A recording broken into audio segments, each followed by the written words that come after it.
Pemirsa, terima kasih Anda masih menyaksikan Gapai Kemuliaan. Pak Kiai, kita lanjutkan pembahasan kita terkait rahasia alam kubur ini. Nah, bicara soal berziarah Pak Kiai, ini kan sebenarnya kita nggak boleh asal juga datang ke kuburan begitu ya. Ada adab-adab yang juga kita harus perhatikan betul. Nah, apa yang bisa kita pelajari dari adab berziarah ini? Iya, pertama ziarah itu adalah hari Jumat pagi.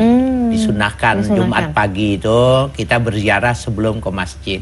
Sebelum bekerja, kita lebih pagi datang ke masjid itu.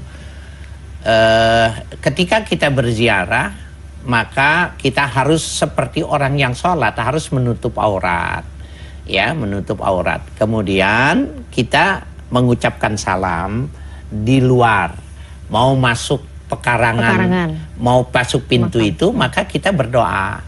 Ya, yang diajarkan oleh Nabi itu, Assalamualaikum ya darul mu'minin.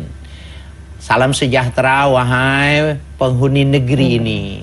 Ana insyaallahu bikum lahikun. Sesungguhnya kami insyaallah akan menyusul kalian. Ya, nas'alukal afa wal afiyah ya. Mudah-mudahan Allah memberikan keselamatan ya kepada kita.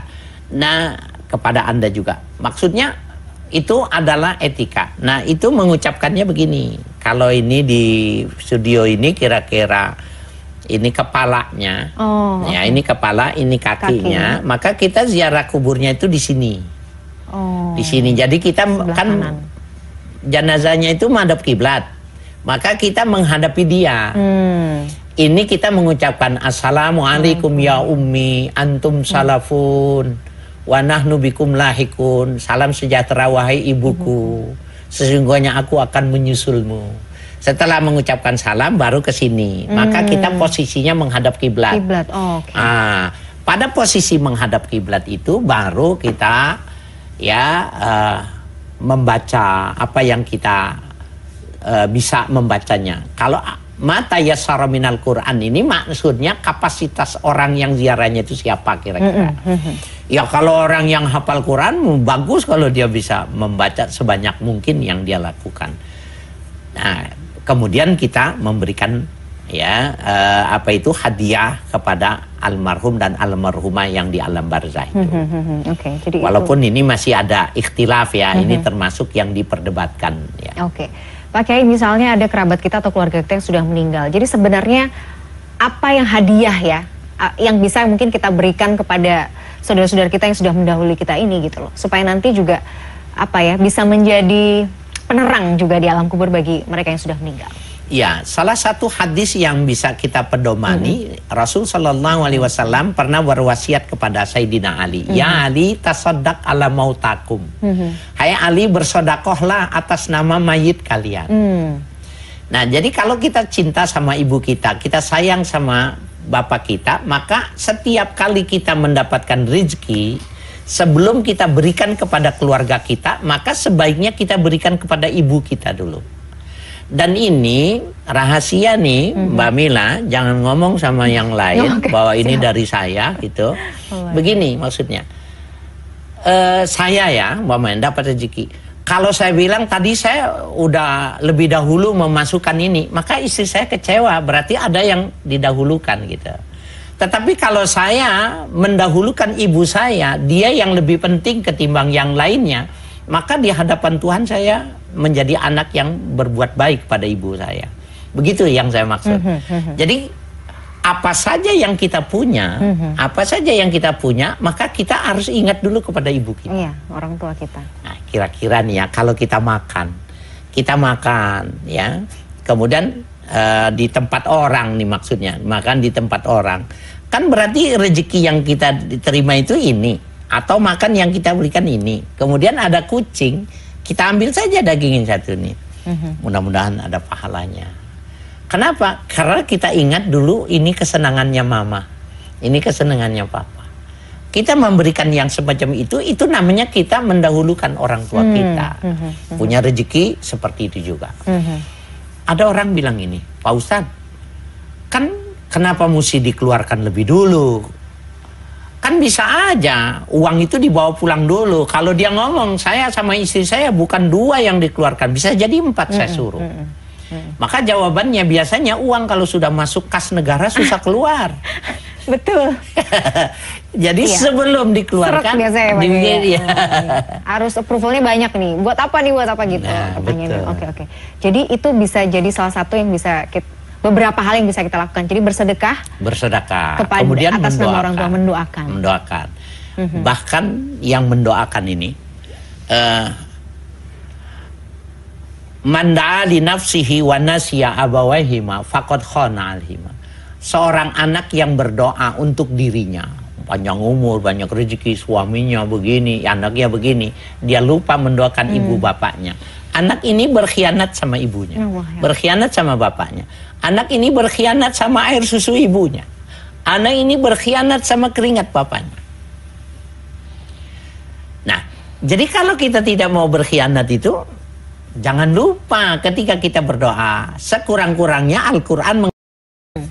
Nah, jadi di dalam sejarah dicatat itu, para mu'arrikhin, para muhaddisin mencatat, Nabi belum meninggal itu, seakan ada yang memberitahukan, sebentar lagi ya Muhammad. Maka istrinya mendengar, Nabi mengatakan gini, Allahumma bi rafiqil a'la.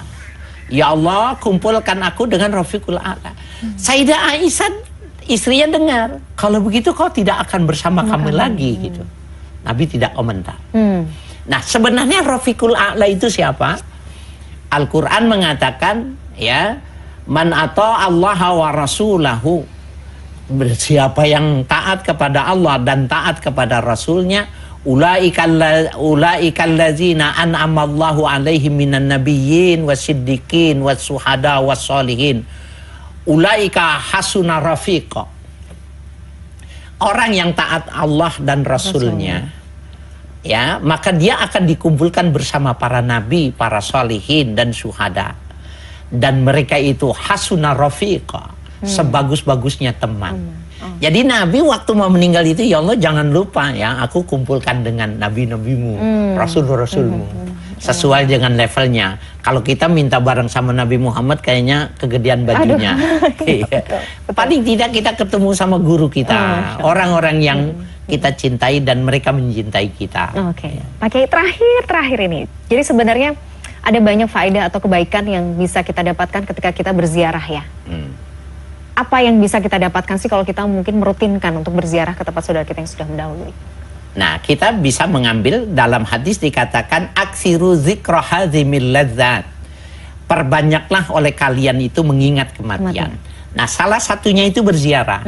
Ziarah itu, kalau kita berziarah itu, maka sebenarnya kan sekarang saya di atas, besok saya di bawah gitu loh. Betul. Itu yang paling dekat.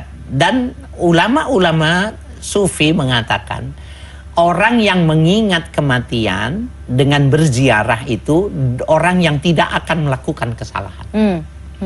Nah, ziarah itu maka diartikan itu dengan dia mengantongi tanah kuburan. Ada di kalangan sufi itu tanah kuburan itu dibungkus, kemana-mana dibawa. Jadi ketika saat dia ingin melakukan sebuah kesalahan, kemanusiaan dia menghendaki itu, maka tangannya mengambil itu, kemudian diciumnya. Maka pada saat itu dia ingat sekali berhadapan dengan ibunya, berhadapan dengan bapaknya ketika berziarah. Karena tanah itu ada baunya. Pengingat ya. Itu adalah manfaat. Jadi rem yang paling bagus itu ketika berziarah. Iya, mengingat kematian. Biasanya iya, kalau mau maksiat jadi ingat mati itu rasanya nggak jadi. Nggak jadi. Nggak bakalan mau. Masya Allah. Dan katanya memang orang yang cerdas adalah orang yang banyak mengingat kematian ya, Pak. Betul. Orang yang korupsi itu karena nggak ingat mati. Aduh, mudah-mudahan kita termasuk orang-orang yang itu tadi ya, hatinya dilembutkan. Amin. Banyak mengingat kematian, sehingga kita mempersiapkannya dengan baik ya Pak Kiai. Masya Allah. Pak Kiai, terima kasih sekali atas ilmunya hari ini. Pengennya sih lanjut lagi sampai 1 jam. Tapi waktu kita terbatas. Terima kasih Pak Kiai. Pemirsa, saya sudah perjumpaan kita hari ini dalam program Gapai Kemuliaan. Semoga tausiah kita kali ini bisa menambah hasanah ilmu agama kita, menjadikannya bermanfaat, dan yang paling utama menambah ketaatan kita kepada Allah Azza wa Jalla. Saya Mbak Rahma dan juga Kiai Haji Haris Hakam pamit. Terima kasih atas perhatian Anda. Insya Allah kita akan jumpa lagi pada episode berikutnya. Wabillahi taufiq wal hidayah. Wassalamualaikum warahmatullahi wabarakatuh. Waalaikumsalam warahmatullahi wabarakatuh.